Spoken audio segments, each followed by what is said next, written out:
The needle was ready, my arm was out. This was it. This was the moment. And then it happened.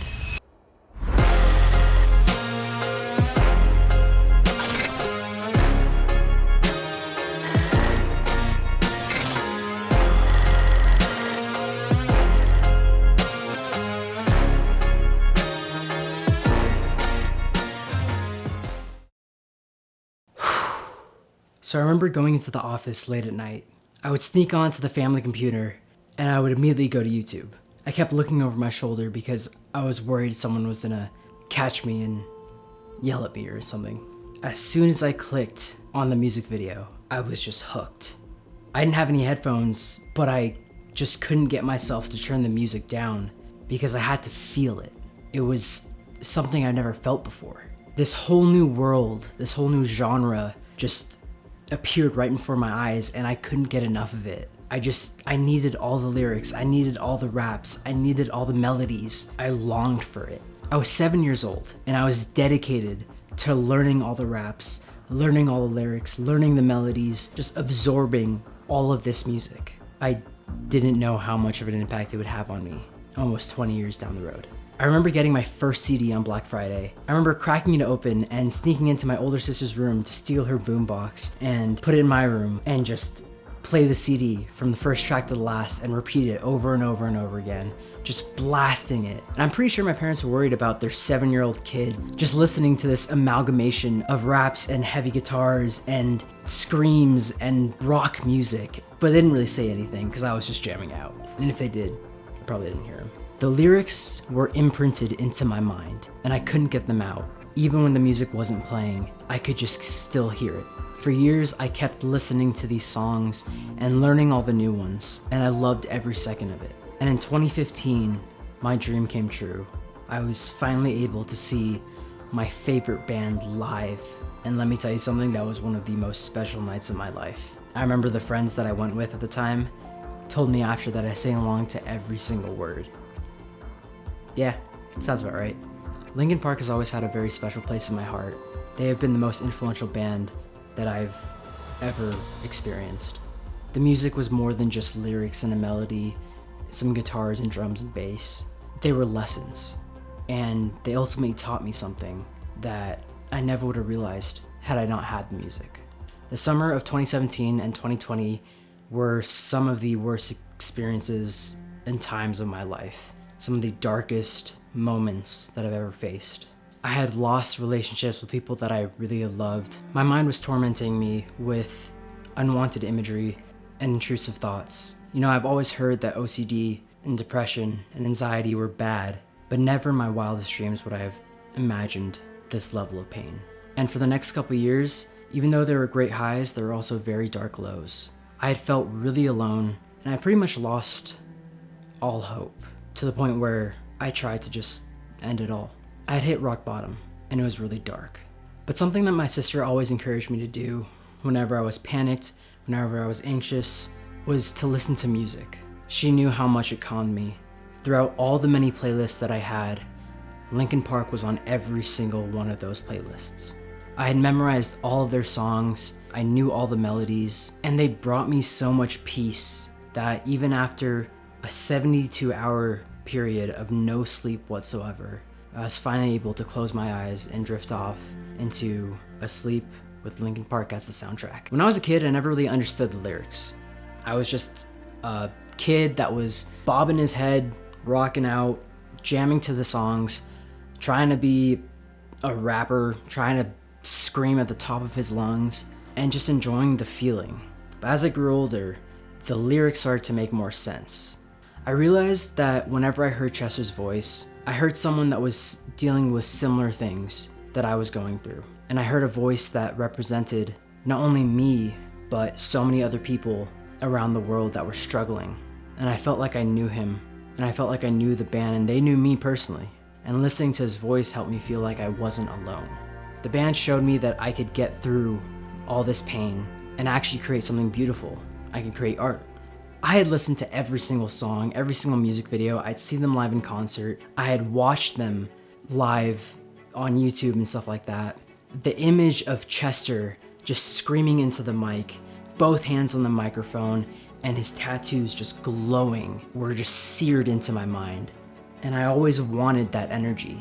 So when I made the decision of getting my first tattoo, I knew exactly what it had to be. It had to be the logo of the band. So I did my research, spent hours on Pinterest. I found the logo that I loved. Originally, it was this logo, the Minutes to Midnight logo that they had on their third album. Then I saw something a little bit different that I actually liked a lot more. I found the logo from their album One More Light. It was a logo with the 6 sides representing each member of the band. And once I had found the right iteration of the logo, it was time to find the artist. So I hopped on Facebook, commented on a lot of Facebook community pages, and only one person stood out, and that was Mina. She said that she was also a Linkin Park fan, and that right there said it all. It felt right that a Linkin Park fan would do this tattoo. So I scheduled the appointment. July 6th was the day.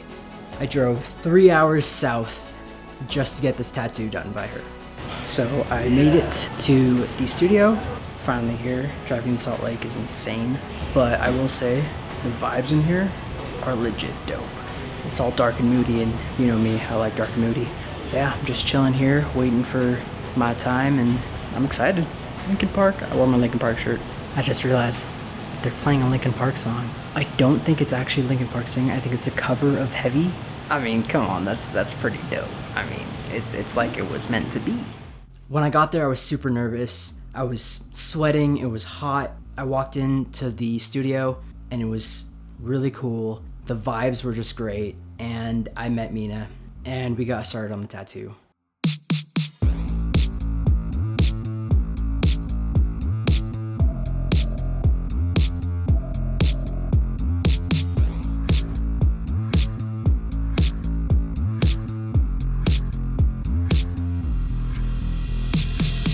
I had no idea what to expect, and I was really quite nervous. Okay, just gonna relax your arm a little bit. Sweet, I'm done, bye. Slow, like the needle, super slow. And like, but I move it really fast across your skin, so it creates like a dotted effect. Okay. The needle was ready, my arm was out. This was it, this was the moment. And then it happened. She began the tattoo, and it was amazing. Point, just let me know, okay? Okay, here we go.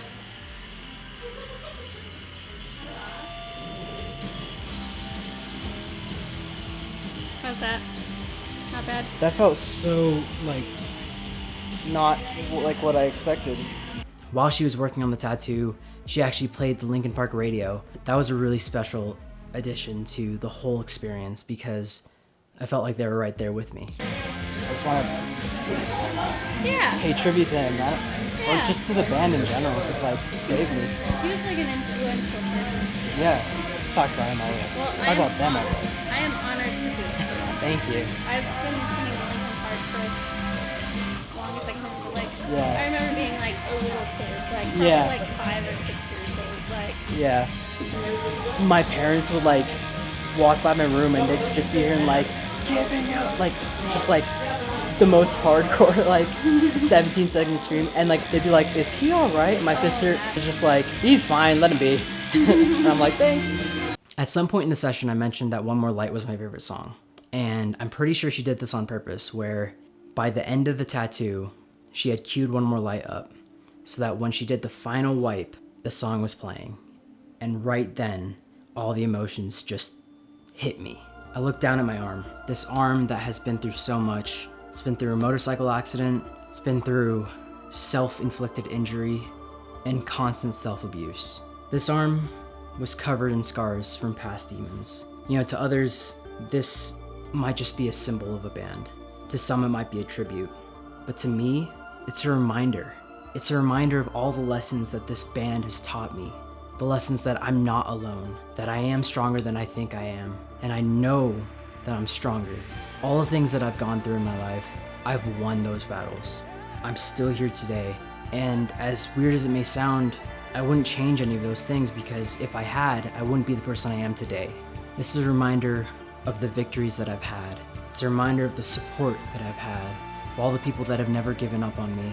It's a reminder of the community that I've been surrounded by. It's It's a reminder of a band that has never given up on their fans. To me, this is a symbol of strength and a reminder to stay on the path of growth, to stay true to my art, and that I'm never alone.